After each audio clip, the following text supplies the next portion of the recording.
10 minutes No for worries. the Cool. introduction. That's my fault. Sorry. No worries. Awesome. So Starting yeah, now. my opening's probably not going to be 10 minutes, but hopefully I can fill enough space here. So in order to know something, it must be true. If we can know false things, then knowledge is meaningless. In that case, I know that God is required for knowledge would be knowledge even if it's false, right? One may say that if a person believes that X is true, they have strong justification for that belief, and X is actually true, then they have knowledge of X. Fair enough. The question remains, however, do we have access to the truth value of that knowledge claim? I would say that apart from a worldview that includes God, we cannot. We also can't know something if it could be true. Like I said in the first sentence of my opening statement, my claim is that in order to know something, it must be true. And here's a quick analogy that may help to explain. Let's say Jim Bob participates in a raffle. There are 1 billion participants in this raffle, and each person only has one ticket. The organizer of the raffle pulls the winning ticket without looking at it, slips it into an envelope, and seals it. Let's say that Jim Bob believes he has a losing ticket. Would Jim Bob have sufficient justification for believing that? I'm sure there are plenty of things that you have justification to believe that have less of a chance of being true than that. Would Jim Bob know that he has a losing ticket? If you don't need to have access to the truth, then Jim Bob could have knowledge. It could be said that Jim Bob knows he has a losing ticket. That's our problem. If it merely could be true to count as knowledge, then Jim Bob knows he has a losing ticket. If all of the other 1 billion participants of this raffle also believe they have a losing ticket and use the same justification as Jim Bob, then every participant knows they have a losing ticket. The problem is that a winner has already been picked, and one of these knowledge claims is indeed not knowledge. Since no one has access to this winning ticket, i.e. the truth of the matter, then no one knows that they have a losing ticket. This applies to all knowledge claims. If there's any chance that you could be wrong, even 1 out of a billion, then you don't know it. Just intuitively, when you think about it, nobody buys a lottery ticket and says, I know I have a losing ticket. If there's any chance that you could be wrong, even 1 out of a billion, then you don't know it. So how does God fit into the equation? If there is a God who created everything and knows everything, he can impart knowledge directly to us. In my analogy, God is the raffle organizer, but instead of not looking at the winning ticket, he did look, and then he texted Jim Bob and said, hey, sorry, your ticket didn't get picked. That is revelation. The raffle organizer revealed to Jim Bob the truth of the matter, and now Jim Bob knows that he has a losing ticket. Again, it's an analogy. It's not perfect. But that is it for my opening statement. I cede the rest of my time. Thank you. Perfect. Thank you for the introduction. Josie, let me know when you're ready, and I'll start your 10-minute timer. I'm ready to go. Starting it now. You have 10 minutes. All right. So I take it that topics like this that have titles like X is required for Y, they're making a sort of indispensability argument. And what I mean by that is in order for a particular concept to be coherent, in order for a certain theory to be workable, there has to be an additional component that must always be the case. And typically when we get into these conversations about epistemology, I see that the theist has a bit of a challenge ahead of them, and it involves sort of threading a needle. And the challenge is also in 2 parts. The first part is a deconstructive project. Now, part of that was already done in his opening, but I'm not going to address anything as opening because that's not the time to do this.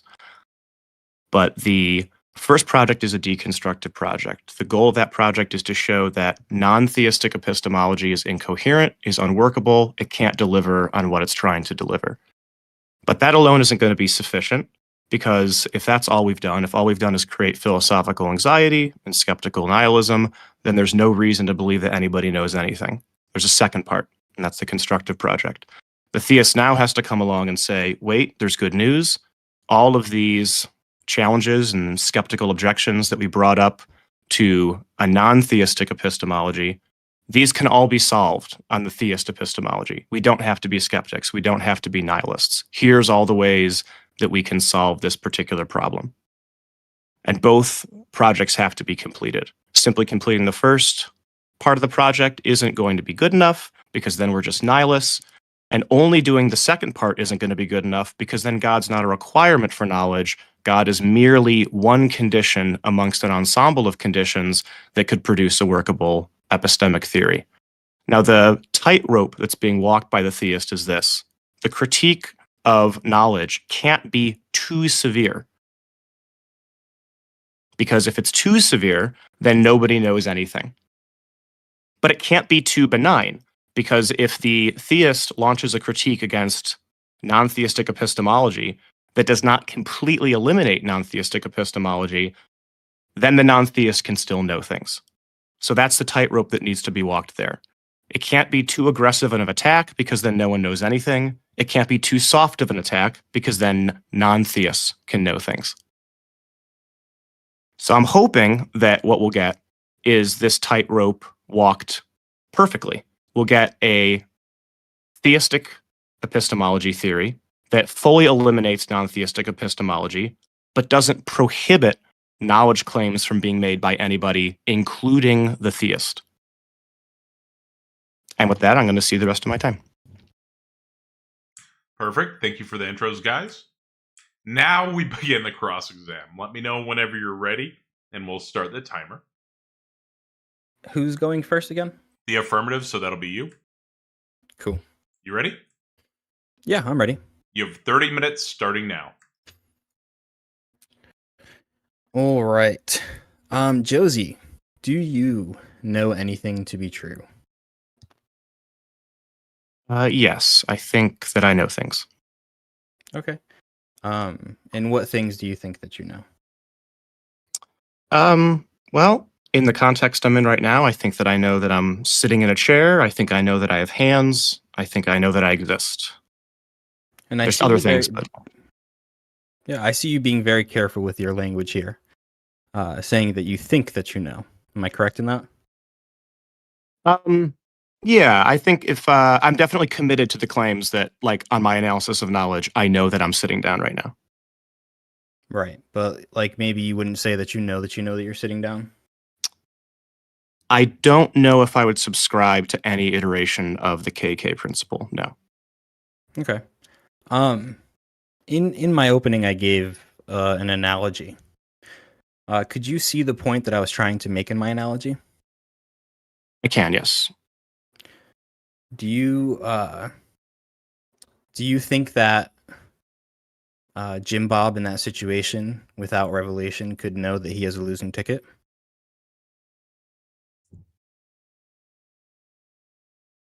I think that in that situation, could he know that he has a winning ticket? I can give the analogy again if you'd like. I think I remember the analogy correctly. So the idea is that God is the Raffle person. He texts Jim Bob the answer, correct? Yeah, and so like without access, like because there is a truth of the matter because the winner has already been pulled, but nobody without the organizer looking at it actually knows what the truth of the matter is. Okay, I would say that even with revelation on this analysis of knowledge, he still wouldn't know. Okay, and we'll explore that for sure. But before we do, without the revelation, then you would say no, he doesn't know. Correct. On this analysis of knowledge, no, he wouldn't know without that. Why not? Because on this analysis of knowledge, the only things that we're going to know are going to be things that are logically entailed. And it's not logically entailed by getting a text message that X is true. Well, I meant even before the text message. Take the text message out of the equation for a minute. Sure. So, Jim Bob has a ticket. Mm-hmm. There's a billion people in total. All right, 999,990. You get it. Yeah. So even though the probability is extremely high that he has a losing ticket, he still wouldn't know that he has a losing ticket. Correct. In this situation, I don't think anybody would know because nobody's position as the winner would be logically entailed by the scenario. Okay. So in other words, we would have to have 100% justification for a belief in order to know that belief, in order to have that knowledge claim. Yeah, on the infallibilist analysis of knowledge, correct. Yeah, it would have to be logically entailed. Well, do you agree with the infallibilist position?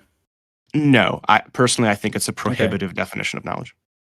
All right. So if we take your definition of knowledge or your worldview, could Jim Bob know that he has a losing ticket? In this particular scenario of a lottery, I don't know if I wouldn't say that he knows or doesn't know, right? I think in that particular context, when it comes to probability assessment, he doesn't have enough information to even engage in like justification there. So wouldn't that kind of default to the infallibilist position? Well, it would just be that people that make knowledge claims about their position in a lottery probably aren't in the position to make knowledge claims, right? But that doesn't mean that all knowledge claims that follow a fallibilist scheme are incoherent, just ones about lottery tickets.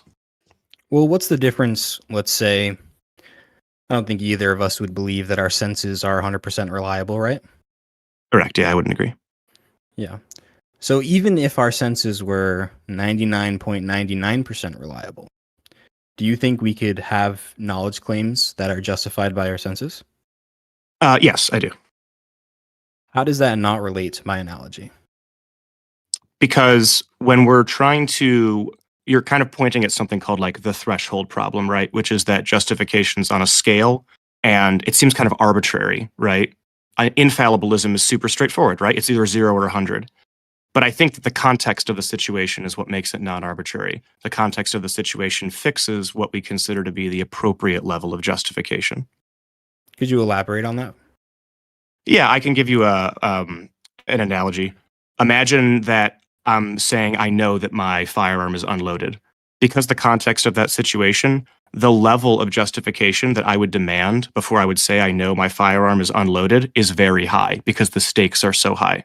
And so the context of the situation fixes the appropriate threshold for justification, right? Like the 3 steps of clearing a weapon and making sure it's unloaded, as opposed to just relying on whether or not I remember if it's loaded or not. Okay. So with that, given that, the situation of Jim Bob's raffle ticket, I mean, he bought the ticket for $1. The prize is only $100. It's not that big of a deal, right? Correct, yeah. So wouldn't he have knowledge then that he has a losing ticket? On that particular analysis, then yes, if that's how everything is weighed and everything is appraised. Would every single person in Jim Bob's position, every single participant that believes they have a losing ticket also have that knowledge? They would all fallibly know that they have a losing ticket. Well, you qualified it there. Correct, yeah. You said they would fallibly know. Yeah, I thought you said, I thought this was all done under my view. So what's the difference then? Is there a distinction between fallibly know and infallibly know under the fallibilist worldview? Yeah, so like something that would be infallibly known is something that would be like logically entailed, whereas something that is fallibly known would be something that an agent believes something on the basis of a justification, but that justification doesn't logically entail the truth of it. So wouldn't that then fit under the infallibilist view because there would be some things that you could know infallibly? Yeah, an infallibilist and a fallibilist isn't necessarily committed to nothing can be known infallibly. Many would be though, but a fallibilist might say, "I know I exist infallibly," right? Because they might say there's some logical entailing relation between like beliefs and the believers, right? So why would you even? Wouldn't that distinction be meaningless? The distinction You're calling between two different things knowledge. You're saying some things are infallibly known, other things are fallibly known. Wouldn't that just be the difference between a belief and knowledge? No, because I think that on the fallibilist notion of knowledge, right, there's going to be things that we'd like to identify as being known that aren't going to rise to that particular level, because that would require a complete revision of what we mean by know. It would mean that I don't know I'm sitting down right now. I don't know that I have hands. I don't know that I'm speaking to you, but I know that 2 + 2 = 4. And that just seems like a very strange definition of knowledge.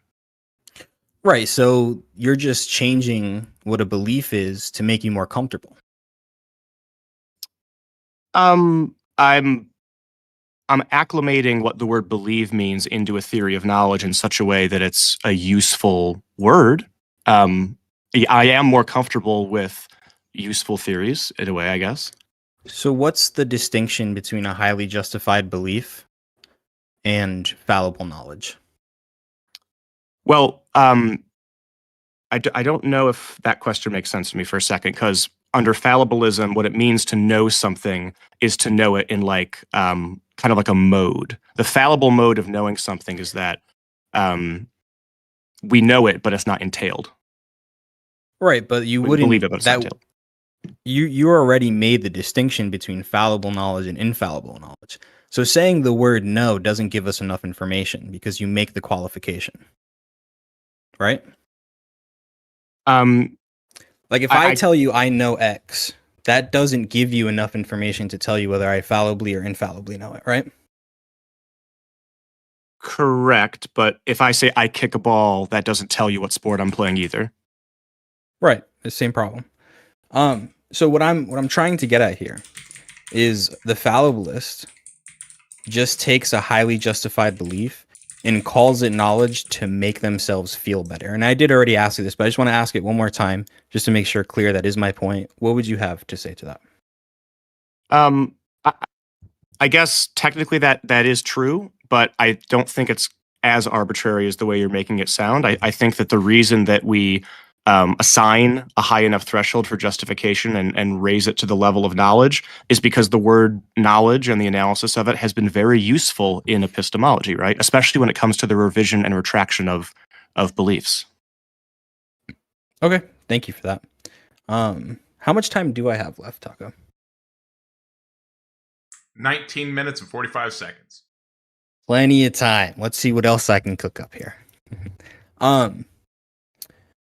Going back to logical entailments, you said that you can infallibly know some logical entailments. Is that correct? Yeah, I think that there's that's probably true. Can you give me an example? So I would say that, let's say I say all men are mortal, Socrates is a man, therefore Socrates is mortal. I think that my belief in the conclusion of that argument is I could know that infallibly. Okay. You could know that you have that belief, or you could know the conclusion infallibly. I could know the conclusion is true within the context of like the laws of classical logic. Okay, so wouldn't that assume the laws of classical logic are universal, for example? Yeah, well, within the context of doing a modus ponens syllogism, yes, the classical laws of logic would be the context for doing that. Yeah, if you change the context, the knowledge claim might change. And what is that assumption based on? What is the assumption that the classical logics hold for modus ponens? It's just a background assumption. It's like kind of required for everything else. So wouldn't that kind of be a circular justification for that? Yeah, background. Well, I think background assumptions would probably more fit under like you could say they're arbitrary, I guess, but your options are like arbitrary, circular, or infinite, right? But doesn't arbitrary mean without reason? No further reason, correct? Yeah. So wouldn't that be without justification? Well, the arbitrary, circular, and infinite phenomenon. There's no additional options, right? It's just you're going to have to accept one of those three. So you're right. There wouldn't be a further justification because those are the tools we use to justify things. That'd be like asking, is the law legal? How does that give you infallible knowledge then, if you have to make an assumption in order to get there? Because the infallible part of the knowledge isn't coming from some layer of justification built underneath it. It's coming from the understanding of what modus ponens is within a formal system. Yeah, but you could be wrong about that, right? I could be wrong about modus ponens. Yeah, or the assumptions that modus ponens relies on. Well, maybe I'm wrong about the assumptions that prop up modus ponens, but I'm not wrong about if modus ponens, if the laws of classical logic hold, then within that logic system, there are things that are entailed, correct? I shouldn't be asking questions, I'm sorry. Well, I would just say that it seems Like, if you could be wrong about those assumptions, you have to make a huge if, and that doesn't give you infallible knowledge. You're saying I have an infallible knowledge of the conclusion of a logical entailment. Maybe that was tautology, sorry. But you're saying that you can infallibly know that, but you have to make this assumption in order to infallibly know that. That seems like a fallibilist framework to me. Yeah, so like it's possible that my commitment to certain logics, like classical logic or fuzzy logic or like some kind of pluralism, that might be fallible.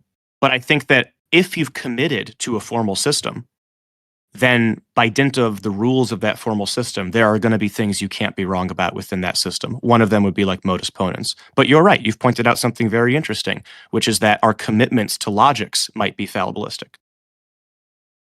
Right. So if the foundation is fallibilistic, then I don't see how you can get to any conclusion that is infallible. Does that make sense?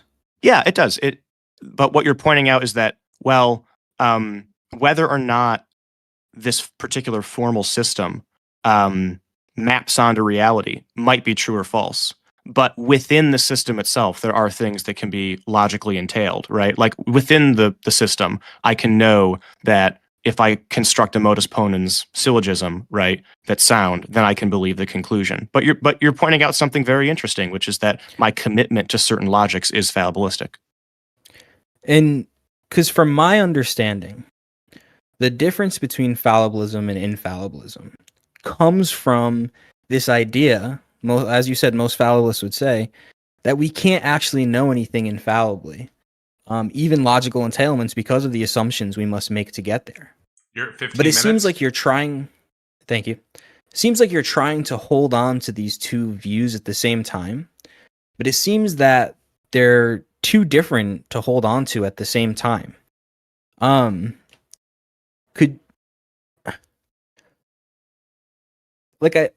right, would you agree that the infallibilist position is that if you could be wrong, you don't have knowledge? Yeah, I'll if you have like a formalized version of what you take infallibilism to be, I'm happy to just accept that. Normally, infallibilists just negate one of the three primary theses of fallibilism. But if you'd like, I can just give you those three and you can tell me which one you think should be negated. Well, I mean, just a common sense understanding of infallibilism is that there are things that we can know infallibly, right? I take it that infallibly is kind of the concept that we're trying to define, and so using it in the analysis is prolonging the problem, if that makes sense.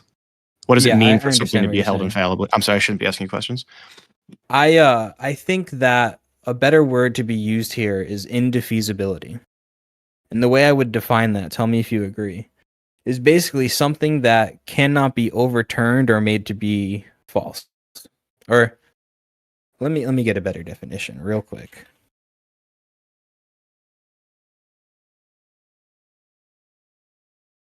Not capable of being annulled, voided, or undone. So in the sense of knowledge, it's like there can be no new information that would actually show that knowledge claim was false instead of true. Okay. That's what I would hold infallible. So if you could be wrong about your assumption on the laws of logic, then anything that follows that assumption could be wrong and therefore is not infallible. Okay. Would you agree with that? Anything? Would you say it one more time? Yeah. So if you could be wrong about something, then it is not infallibly known. Would you agree with that? Sure. All right. And then would you also agree that if you could be wrong about the assumptions that you make about the laws of logic, anything that follows that could also be wrong and therefore is not infallibly known? So that I don't think I would agree with, right? I think that within a formal system, it might be the case that that your motivation to construct the formal system, or maybe some other assumptions that the formal system is based on, might be misapprehensions. But I don't think that, given holding the definition of the rules of chess fixed, I don't think I can be wrong about the movement options available to the queen. Right, but you're asking me to fix the rules of chess for you, and I'm saying that's the assumption that I'm questioning. You understand that, right? Yeah, absolutely. But I feel that I've granted that. I feel that I've already said that Okay. whether or not So those if actually are. Go ahead, sorry. Well, I'm saying if you grant that to me, it seems to follow that if I can undo your assumptions and show that you could be wrong about them, anything that follows from those assumptions could also be wrong, right? Sure. Which is the particular assumption that you feel is under siege here? That the laws of logic are universal and absolute, for example. Gotcha. And if they're non-universal, I would take it that in the state that we're holding them fixed, right? Let's say they're not universal. In the state that we're holding them fixed, I could still do modus ponens and be secure in my knowledge that the conclusion follows deductively. Okay, so we don't even have to go that far. I think the assumption, you don't even have to assume that they're universal and absolute. You just have to assume that they apply to modus ponens, right? That the three classical laws, well, I think the three classical laws give us modus ponens. Yeah. Right. So whatever, you don't even have to think they're universal or absolute in this scenario. Whatever you think the three laws of logic are that give you the ability to do modus ponens, that itself is an assumption. Yes. Right? Yes. Okay. So now we're back to my question earlier. If that assumption could be wrong, anything that follows from that assumption could also be wrong, correct? I would take it that if it's the case that the three laws of classical logic are not the only logics, then it is true that every single conclusion derived from the three laws of logic will not hold universally. Yes, I'll just agree to that. Okay, so then it brings me back to my original question of, can you name one thing that you infallibly know? I still think that within the context of within like classical logic as a formal system, anybody who holds the three laws of classical logic fixed can infallibly know the conclusions of deductively valid arguments. Yeah, I'm just confused because I thought a minute ago you said that assumption could be wrong. Correct, yeah. And then I think you also agreed that anything that follows the assumption that could be wrong could also be wrong. Correct, but what I'm saying is in particular contexts where you have a core set of propositions that you're committed to being true, then there are things that you could infallibly know. Right, so you're saying give me a situation where I can infallibly know something and then I can infallibly know it. Would that be a correct assessment of what you said? Correct, yeah. Okay, I think that doesn't actually give you infallible knowledge, but we could move on from that. Let me see what else I have. And I think you're being very generous here, and I understand we're in a debate, but not that I don't know you well, but you're being very good faith here, and I appreciate that. Yeah, of course. Is there anything outside of logical entailments that you think you could know infallibly?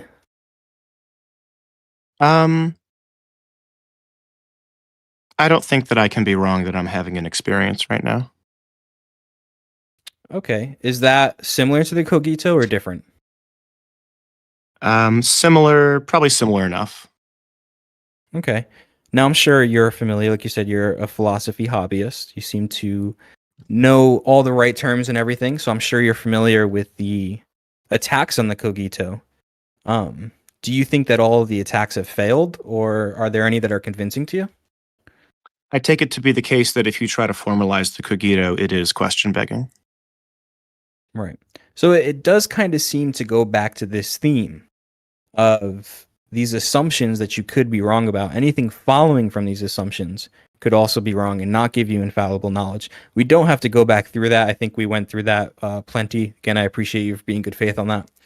But it just, and I don't want to go on a monologue here, so I'm going to try to form it as a question.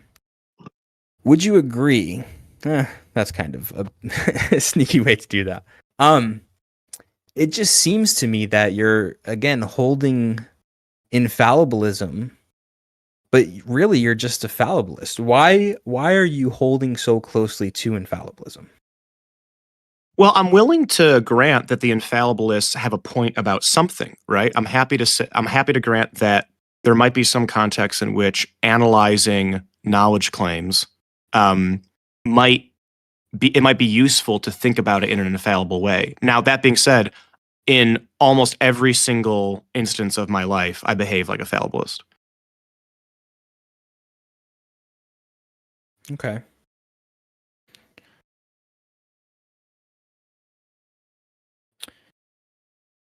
Yeah, I think I'm good on my cross-examination. Thank you. Perfect. So you're ceding the rest of your time? Yes, sir. Perfect. Let me know when you're ready, Josie, and I'll start your 30 minutes. I'm ready to go. Starting your timer now. You have 30 minutes. All right. So I take it that you believe that God is the necessary precondition for knowledge. In other words, no God equals no knowledge. Is that correct? Yeah, I think if I said no, I would cede the debate. All right. And so when we are talking about necessary preconditions, do you think it would be true that if you don't know whether or not the necessary precondition for something actually is the case, then you don't know if that thing is the case? I would say yes. And would you also say that beliefs that agents have about the world external to their mind, these can never be logically entailed? Beliefs that are external to the mind can never be logically entailed. About Could you flesh that out belief. for me? Yeah, so a belief about the external world might be that there's a chair next to me right now. That's a belief about reality external to my mind. So that kind of belief, do you think that kind of a belief could ever be logically entailed? That specific belief, just in this instance, I'm going to say no, but I would qualify it, if you don't mind, by saying that I think the belief that God exists is a belief outside of my mind, but I do think that that could be logically entailed. What do you think the symmetry breaker is between a belief about the external world, like that chair being over there, and a belief about the external world, like there is a necessary being? What do you think the symmetry breaker is there? Well, because in order for me to make a statement at all, I don't need for the chair to exist. But in order for me to make a statement at all, I would say that God must exist. Or for me to make a knowledge claim, I would put it stronger. Okay. So because, do you think it's possible that an agent could have mental content in their head? They could think about things, they could believe things about what is necessary for them to have beliefs, and those couldn't be logically entailed?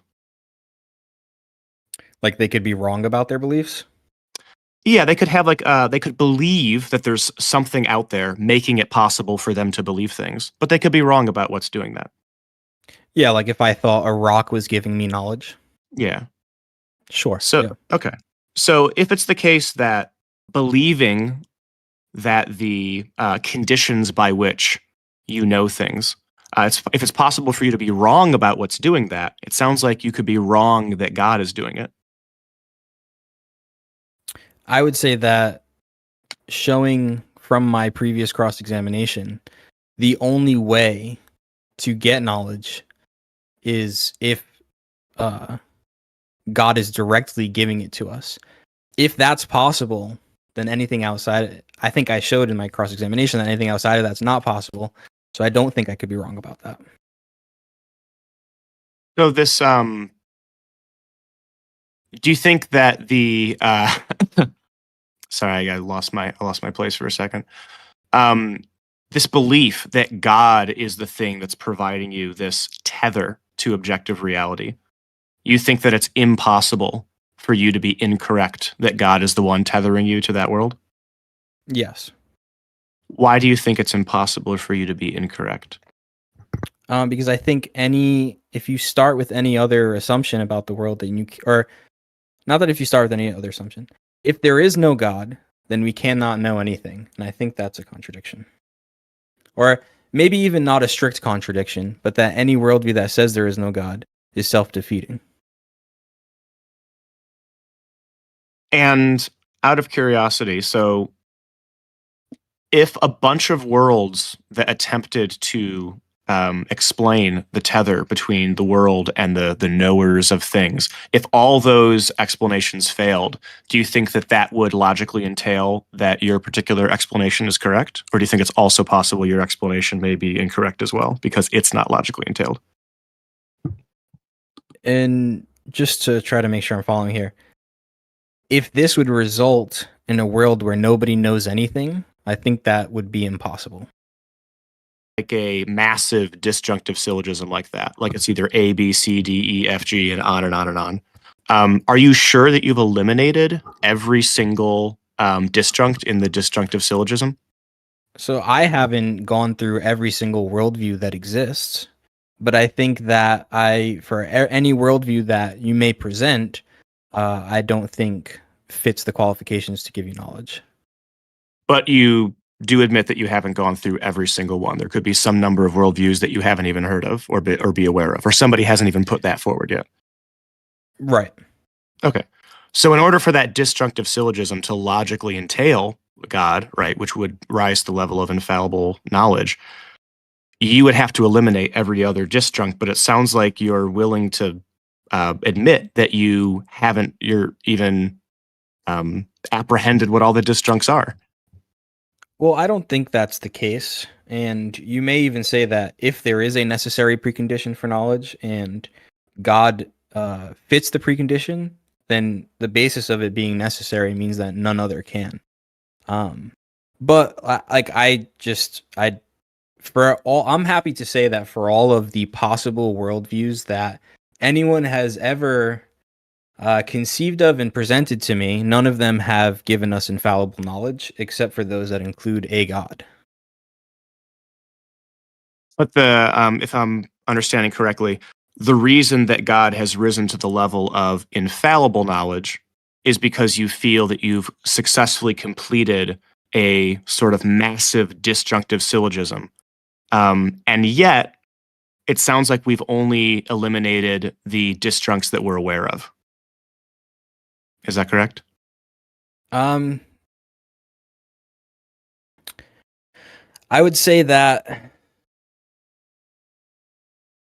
I'm okay with the fact that I haven't gone through every single possible worldview, but I don't think there's as many worldviews as you may think there are. I think there are actually very few.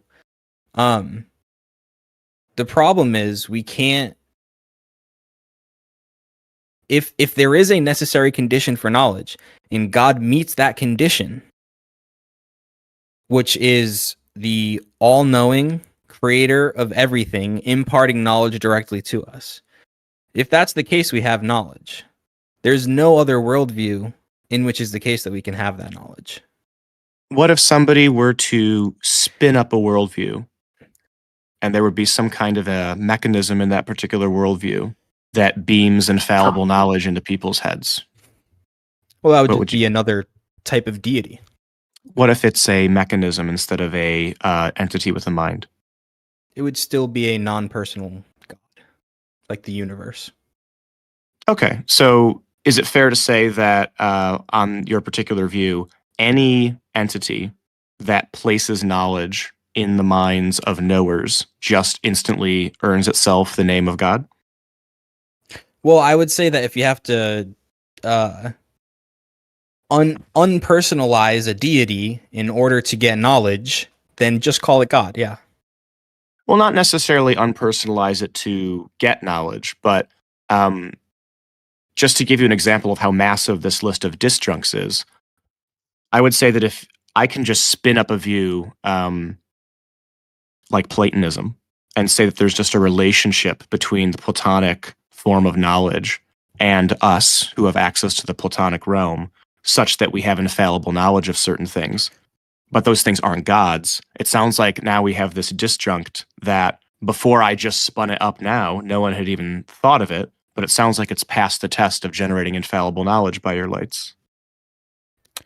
Yeah, maybe I made a mistake in saying that it could be non-personal. I don't think the Platonic form can ground itself, but I would say that a non-personal mechanism can't transfer knowledge to a person to another personal being.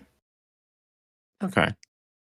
And the the reason that you're stipulating that, is that logically entailed by this notion of knowledge that you have? Well, do I you would think say you'd be that wrong about that? non-personal. I would say non-personal beings can't know things. Sure, but in this particular scenario, the non-personal thing isn't what's knowing something. The non-personal thing is what is placing the knowledge in the personal being's mind. So how do you get knowledge from non-knowledge? There's a relation. Sorry, I shouldn't ask questions. You're fine. You're I fine. don't think you can I get did the same. knowledge from non-knowledge. Okay. So in order for knowers of things to get knowledge, the only way that can be communicated is from like a non-personal entity. Do you think that you get information from like watching a computer screen? Yes, but only because God exists. So when I'm looking at my computer right now and I'm reading words, everything about the computer seems to just be a mechanism, and I'm gaining knowledge. That doesn't seem to involve a person to another person relation. It seems to involve my computer screen, which is non-personal, and me. So that seems to be an example of knowledge being going from non-person to person. I would only disagree because I would say you're assuming that God is not the creator and sustainer of this material, and that he is not transferring knowledge to you from this material or information. Okay. But you would admit that in this particular scenario, it seems like something non-personal is giving me knowledge. You're just saying that there's this kind of causal force behind it that made that possible. Is that correct? I would just say if you assume naturalism, then that would be the case. But if you assume a worldview in which a God has created and sustains all things, then that wouldn't be the case. Well, I understand the computer screen might sound like I'm giving a naturalist definition, but earlier when I brought up Platonism, that's going to be a form of like non-naturalism. What I'm really getting at is, it seems like in our everyday lives we totally understand what it is for a non-person to be the source of knowledge for a person. And so I find that to be a pretty intuitive reason to believe that that's possible. But it sounds like you're saying that that's actually impossible. And I take that when you're saying it's impossible, you mean it's logically impossible. Because remember... Sorry, go ahead. Go ahead. Yeah, you're good. If that was enough. Well, I think the reason I wanted to interject is there's another angle for this as well, which is you're saying that we're receiving information. But I would say unless you infallibly know that you're receiving information, you can't say that. So I wouldn't even say that. You assume the fallibilist definition of knowledge in what you just said. Yeah. So on the analysis of knowledge, this infallibilist analysis of knowledge, when I open up a computer screen and I Google who won the Super Bowl last year, you would say that I actually don't know who won, even as I read off that the team that won. You would say on your analysis of knowledge, I don't know who won the Super Bowl. Correct. I would say that you have a fallible knowledge, which I would just call a belief, a highly justified belief. Gotcha. And given that only these beliefs that seem to be logically entailed are rising to the level of knowledge, and given that God's existence is one of these facts about the world external to your mind, why is it that God's existence is exempt from this normal analysis of facts external to your mind? Can you repeat that? Yeah, sorry. I believe my beliefs about who won the Super Bowl. This is a belief about like the world external to my mind. My belief about the flavor of soft drink on my table is a belief about the world external to my mind. And it doesn't really seem like any of those are logically entailed at all. It seems like that all those could be wrong. There's no logical contradiction in me being wrong about any of those. And it seems like God is not just something inside your head. God is an actual entity out there in the world, right? And so it seems kind of strange to say that I could be wrong about all of these beliefs about the external world, except for the existence of this one specific entity, which is a necessary being. Understood. So I would say that the belief about the Super Bowl is not a necessary precondition for knowledge. I don't get to the belief of God by looking at the external world and coming to that belief. I get the belief in God from the impartation of knowledge that God is giving me. And the impartation of knowledge. Yep. I take that to kind of be glossing over the idea, because remember what's sort of being discussed here is whether or not it is knowledge. So saying that God gives me knowledge, that's sort of the interesting part of the debate. Is this feeling, is this experience that you have that you're receiving revelation? How does that rise to the level of infallible knowledge? Because it seems like there's absolutely no contradiction in a human being like you thinking they're receiving revelation about the world and being wrong about the contents of that revelation. 14 and a half Right. minutes. I would say that if you say that that's wrong, then as I've proven in my cross-examination, there's no way to have knowledge. And the reason I say that is because it is, I'm sure you would agree, it is more than possible for a being, a God, who created everything and knows everything, to impart knowledge into one of the beings he has created. Yeah, I'm willing to say that it's possible that that might happen, but remember, in order to rise to the infallibilist level of knowledge, it can't just be possible. It has to be logically entailed, right? And the interesting kind of notion here is that, remember that tightrope that I was talking about? If we take this infallibilist contextual, or this infallibilist analysis of knowledge, now we're at epistemic nihilism. Now nobody knows anything, even theists. Right, which I think would be self-defeating. You think that epistemic, or why not abandon infallibilism as an analysis of knowledge if it commits you to epistemic nihilism and embrace a more moderate form of fallibilism? I think it's kind of like the determinist compatibilist distinction. You're just changing definitions of words to escape this icky feeling that determinism or infallibilism gives you. And I don't think fallibilism escapes that at all, specifically with my Raffle interpretation. And I think that, and I probably shouldn't say this because I'm not familiar with all the Gettier cases, but it seems to me that the Gettier cases really attack fallibilism more than anything else. Yeah, I mean, we can talk about Gettier cases as well, but just to say a couple more things about the earlier point. If it's the case that on the infallibilist analysis of knowledge, it seems like we should be committed to epistemic nihilism, but also fallibilism has these critiques that undermine fallibilism. Now it seems like, once again, we're back on the other side of this tightrope, where on this analysis of infallibilism and this conjointly held analysis of fallibilism, it seems like you're just committed to some kind of epistemic nihilism, that nobody can know anything other than something like, I'm having a belief right now, or I'm having an experience right now. I would say that atheistic infallibilism is epistemic nihilism, which I tried to show during my cross-examination of you.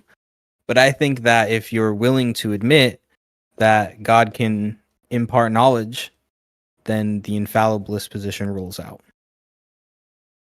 Well, I guess it sounds like the way you've sidestepped the problem that I outlined with infallibilism is you're just stipulating that on your view, right, you have a God that can do this thing. And then if I ask you if you could be wrong about your belief that God does that thing, it sounds like you're saying no, but it also sounds like there's no contradiction in you being wrong about that thing. And so on the infallibilist analysis of knowledge, it sounds like, unless all you're going to do is let somebody define their way out of it, like I did with the rules of chess earlier, it sounds like the infallibilist notion of knowledge can't provide what it's trying to provide. This isn't really a question. I'm sorry. I'll rephrase. So when It's all right. I get what you're saying. Sure. Unless you want to ask a different question. I'll try to collate it into a question. So when you say that the infallibilist thesis on knowledge is coherent on theism, does that require you to stipulate without knowing that God can put this knowledge into your head? Again, I think there's a bad assumption of knowledge in here, because the knowledge I'm talking about is exactly God imparting it to me. Yeah, maybe I phrased the question badly. So when we say that it seems like infallibilism commits you to epistemic nihilism, but no, there's great news. There is this entity out there that can infallibly beam knowledge into my head. Other than just stipulating that that entity exists, is there any other way to rescue infallibilism from epistemic nihilism? No, I think atheistic infallibilism does equal epistemic nihilism. Okay, but not theistic infallibilism, because on the theistic model, you can merely stipulate that there's a mechanism that beams infallibilist knowledge into your head. Is that correct? Well, it's not merely stipulating it. You agreed that it would work. Well, I agreed it's possible, right? But remember, it can't just be possible for the infallibilist analysis of knowledge to be rescued. It has to be logically entailed. It cannot fail to be the case. Yeah. The only reason I say that it's possible is because if you admit that, then we have a worldview in which is the case that we have infallible knowledge, and you can't give me another worldview that gives you that. The other stipulation is fallibilism just doesn't work.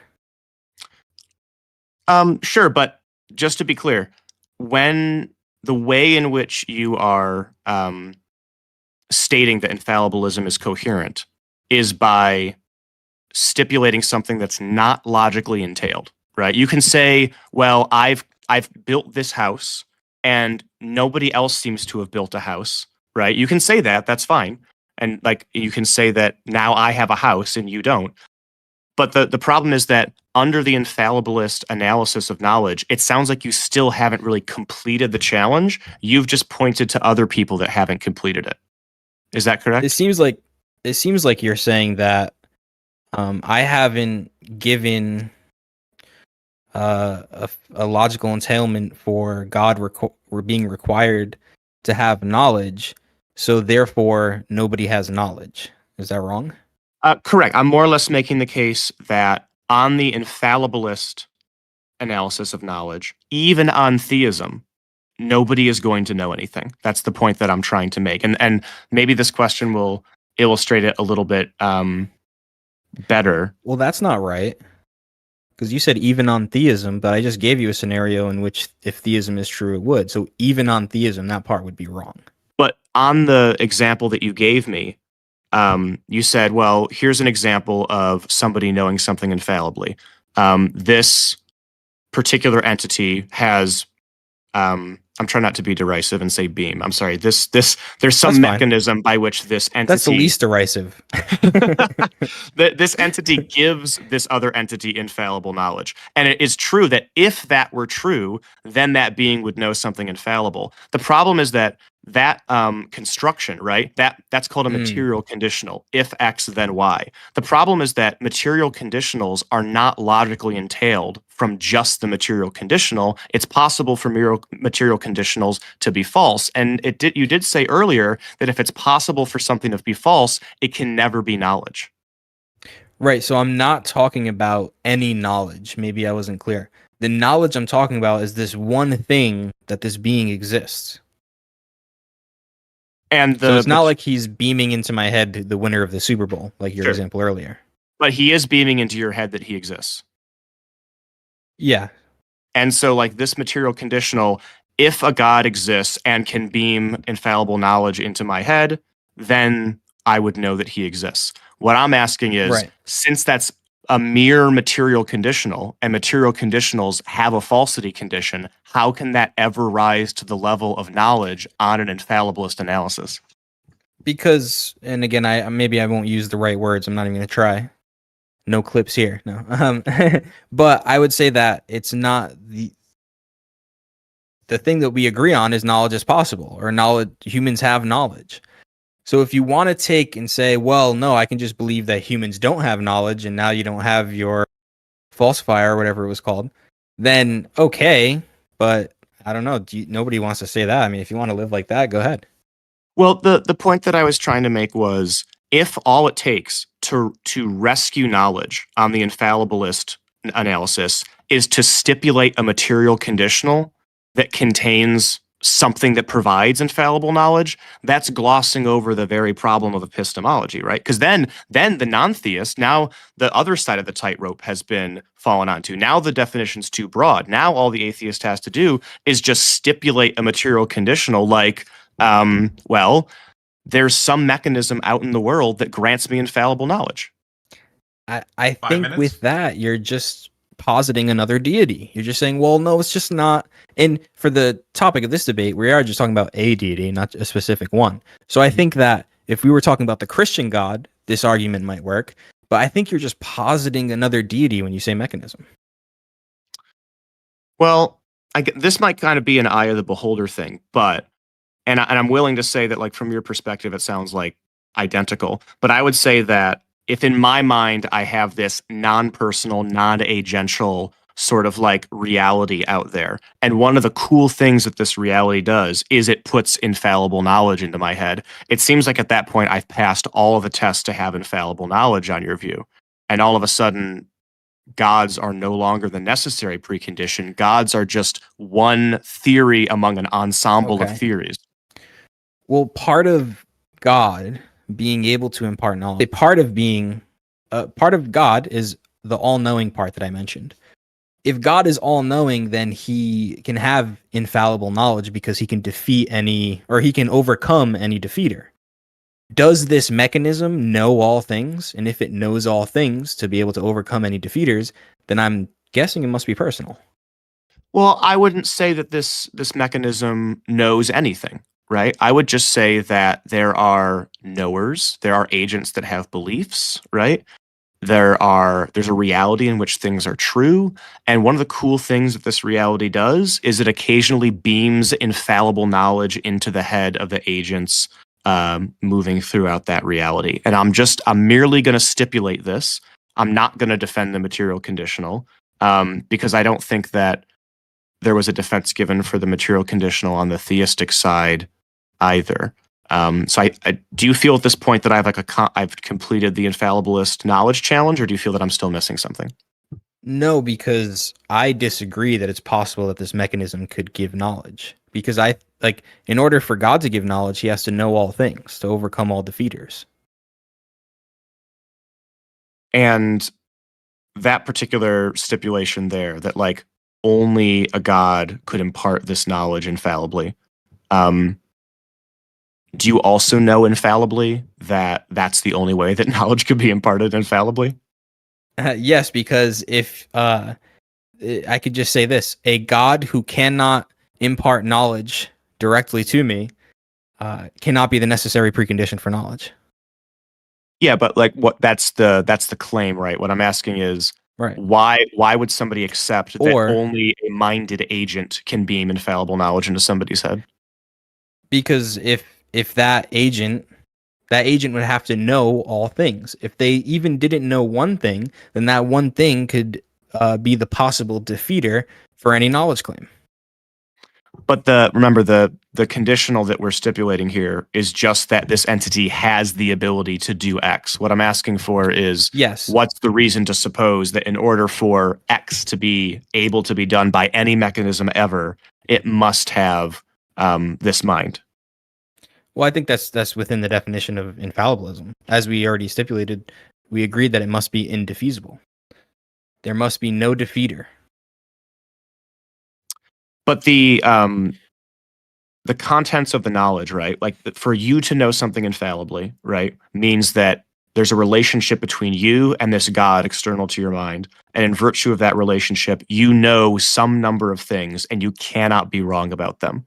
What I'm asking is, and I don't know if we'll have time to finish this part of the dialogue because I think my timer's running down, but the interesting point to me, and I think this is the entire theist versus non-theist debate, is whether or not the relationship between agents that believe things and have levels of justification, in order for that relationship to be coherent, does there have to be a mind sustaining it all? And I think that my answer to that is going to be no.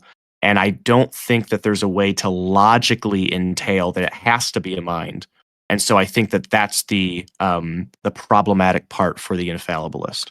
But I think I'll just cede my time there. And yeah, we'll stop there. Cool. We'll move into the audience Q&A. Do you guys have a hard cutoff in 30 minutes for this, or do you want to take questions until... I've got plenty of time. Thank you, Alex, by the way. Yeah, no, I really appreciate the good dialogue. I think hopefully you felt that I was good faith. I felt that you were. I do. Cool.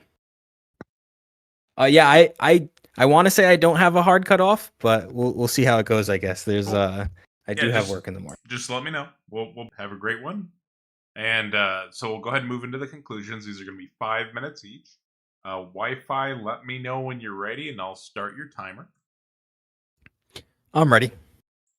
You have 5 minutes starting now.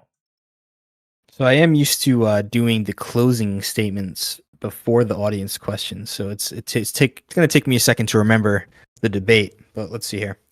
I think that in my opening statement, I gave this analogy for the raffle. I'm not going to go through it again, but I think that contextualizing situations based on severity is a bit subjective. And I don't think it changes the actual truth of the matter. So I'm not exactly sure how it changes how we know things. So I think that the consistent position for the fallibilist is that everybody who believes they have a losing ticket, and in the analogy, if everybody does, then everybody knows that they have a losing ticket. And obviously that presents us with a problem because one person has a winning ticket. One person has false knowledge. And you can never know who it is if you don't have access to that ticket. You could always be wrong about pretty much everything you know. You could always be wrong about everything you know. I think that's a problem. I think tonight the two big things that I can remember at least is that the kind of just different definitions. Like I think even if I was to run tag tonight, we have these definitions of highly justified belief or fallible knowledge. Josie makes that distinction between fallible knowledge and infallible knowledge. I just say knowledge and highly justified belief. I'm pretty sure we're saying the same thing. And I think colloquially, we call things knowledge, right? I mean, in our everyday lives with our families and with our friends, we say we know things all the time. Like even Josie brought up, hey, did you know who won the Super Bowl? I'm not going to be like, to my friend, well, how did you get that information? Your senses? How do you know your senses are reliable, right? Because, I mean, we're just living every day. And I think the fallibilist tries to claim that everyday knowledge. And I understand what they're doing. I just don't think it works. The second thing, and I hope I made a good point with this, that anything that you're trying to posit as a way to have knowledge, you have to make up something. You have to make a mechanism. And Josie did try to preserve some infallible knowledge. I just think I did a good job at undoing that. And if I did, if all else you have besides that is making up some mechanism that gives you knowledge that you don't want to call a god, I don't think that's a good argument. It seems like you're just trying to undeify a deity and then make that argument to say that's how we have knowledge. And I know it's not his actual argument of why he has knowledge, but if I did do a good job in defeating those other knowledge claims, it seems to me that God is required for knowledge. But I do appreciate Josie. I think we had a good, cordial conversation. Thank you guys for having me on the politics server. Thank you, Taco, for setting this up and moderating. I hope to do a ton of debates on here. Thank you for all the audience questions. Really appreciate everybody here. Thank you, Wi-Fi. Are you sitting the rest of your time? Yes. Perfect. Josie, let me know when you're ready, and I'll start your timer for your conclusion. I'm ready to go. You have 5 minutes starting now.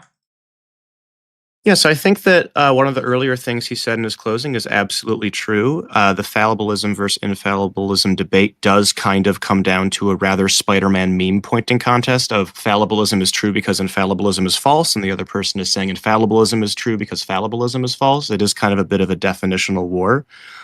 And definitions aren't really the kinds of things that can be right or wrong. I think they can be either useful or not very useful. I do think that the ordinary everyday usage of the word knowledge is incredibly useful, especially when it comes to the retraction or revision of knowledge. There are a lot of things that people used to say for the past 4,000 years that they knew. They used to know the earth was flat. They used to know that the Greek gods existed. And we wouldn't really look back and say that they didn't believe those things. And we wouldn't really look back at them and say they weren't thinking. Obviously, they were engaging in a process of justification, right? And we wouldn't look back and say, well, truth didn't exist back then. Things weren't true until 2025. So I think that what is happening there when we revise or retract things is we're retracting the knowledge claim. And that's what I think is the strength of the fallibilist position. It involves us to look back through history or even look at things happening in the present and say, no, you didn't know that. You merely believed it. And it allows people to still make these knowledge claims, but it doesn't have this additional requirement of walking up to people and saying, hey, what was the logically entailed winning Super Bowl team? And I think that that's a really good reason to not necessarily reject the notion of infallibilism, but accept the fact that this bar that our beliefs and our justifications have to rise to would inhibit communication and the common use of natural language, right? And I think our philosophical positions should reflect our usages of natural language. But I will say also, if I can get a theist to agree to a fallibilist position of knowledge, the debate doesn't end there, because I think that a very interesting debate can be held between a theist and a atheist about whether or not God exists, even if both people accept fallibilism as a position. So I see kind of the infallibilist versus fallibilist argument as mostly a semantic disagreement that kind of distracts from the core of the debate. But I do see why he brought it up, and I do think it was relevant for the particular strategy he used to argue for God's sort of necessity. So yeah, I'll leave things there. Thank you, Alex. I appreciate it. Thank you, Taco, for moderating, and that will be it for me. Thank you so much, both of y'all.